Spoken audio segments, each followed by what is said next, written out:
ये एक ऐसी मिनरल वाटर की बोतल थी जो दुनिया को तबाह कर सकती थी। मछुआरे ने इसे पीकर बस यूं ही समंदर में फेंक दिया। जाल में तुरंत कुछ हलचल हुई, लेकिन ये हलचल कुछ अजीब लग रही थी। मछुआरा अभी सोच ही रहा था कि तभी जाल में फंसी कोई चीज जोरों से फड़फड़ाने लगी और फड़फड़ाते हुए वो जोर जोर से चिल्लाने भी लगी। उसने जल्दी से अपनी बंदूक उठाई, लेकिन अगले ही पल जल्द ही सेना को इस बात का पता चल गया। उन्होंने खबर को बाहर जाने से रोका और उस लाश को एक पुराने गोदाम में ले आए। इंसानों ने पहली बार ऐसा अजीबोगरीब जीव देखा था। इसे देखकर फिल्मों की जलपरियों की याद आ रही थी, लेकिन इस लाश की कोई पूंछ नहीं थी, बल्कि इंसानों की तरह ही इसके दो पैर थे। जनरल ने इसका नाम वाटर सेपियन रखा। वैज्ञानिकों ने देखा कि इसके पास रेप्टाइल जैसे अंग थे और ये मेल और फीमेल दोनों था। साथ ही इसके गले के पास से मोती जैसी एक चीज निकाली गई। उन्हें लगा कि शायद वाटर सेपियन इसी का इस्तेमाल बात करने के लिए करते थे। एहतियात के तौर पर उन्होंने वो मोती वापस रख दिया। अब उन्हें पता था कि समंदर में एक और दुनिया भी बसती है, इसलिए सेना ने उनसे संपर्क करने का फैसला किया। जाने से पहले छत से लटके हुए उस वाटर सेपियन को देखकर चार्ल्स को थोड़ा बुरा लगा, लेकिन वो तो बस एक क्लर्क था, इसलिए वो कुछ कर नहीं सकता था। उसने बस ईसाई तरीके से उसे विदाई दी। उसे नहीं पता था कि उसका ये छोटा सा काम समंदर और जमीन के बीच एक बहुत बड़ी बातचीत का रास्ता खोलने वाला था। सेना ने वाटर सेपियन की आवाज के आधार पर एक ट्रांसलेशन सिस्टम बना लिया था। वो अपनी बात समंदर के अंदर पहुंचाना चाहते थे। ये दो अलग अलग दुनियाओं के बीच पहली बातचीत थी, बिल्कुल एक बच्चे के रोने की आवाज की तरह, जो समंदर को पार करके गहराइयों तक जा रही थी। समंदर और जमीन का भविष्य अब क्या होगा? आप सभी का स्वागत है हमारे चैनल पर, जहां हम वॉर ऑफ लैंड एंड सी का पहला पार्ट देखेंगे। इन्वेस्टिगेशन टीम अभी सोने ही जा रही थी कि उन्हें नहीं पता था इस बातचीत का जवाब इतनी जल्दी आ जाएगा। पहरा दे रहे दोनों सैनिक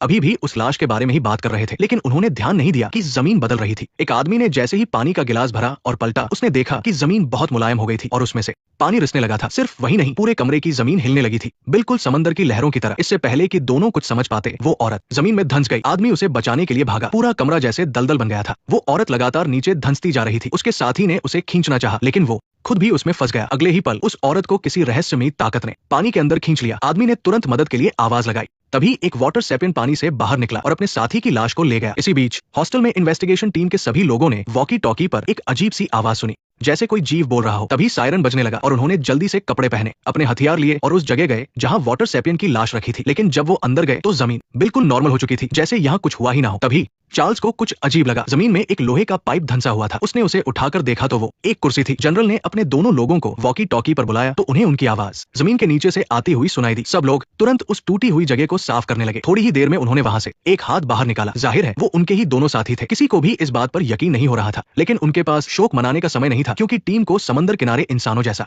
एक जीव दिखा। साफ था कि वो एक वाटर सेपियन था, लेकिन वो सिर्फ एक ही था। शायद उसे बातचीत करने के लिए भेजा गया था। जनरल ने तुरंत हथियार नीचे करने का आदेश दिया और ट्रांसलेटर डिवाइस चालू किया। ट्रांसलेटर ने सिस्टम सेट किया और बातचीत आधिकारिक तौर पर शुरू हुई। तभी ट्रांसलेटर ने उन्हें बहुत ही सीधे और आसान शब्दों में बात करने को कहा, क्योंकि ये एक अलग प्रजाति से बातचीत थी। इस पर वाटर सेपियन ने भी बोलना शुरू कर दिया। ट्रांसलेशन में पता चला कि वो कह रहा था, तुमने हमारे साथी को मारा है। जनरल ने कहा कि तुमने भी हमारे दो सैनिकों को मारा है। फिर जनरल ने युद्ध रोकने का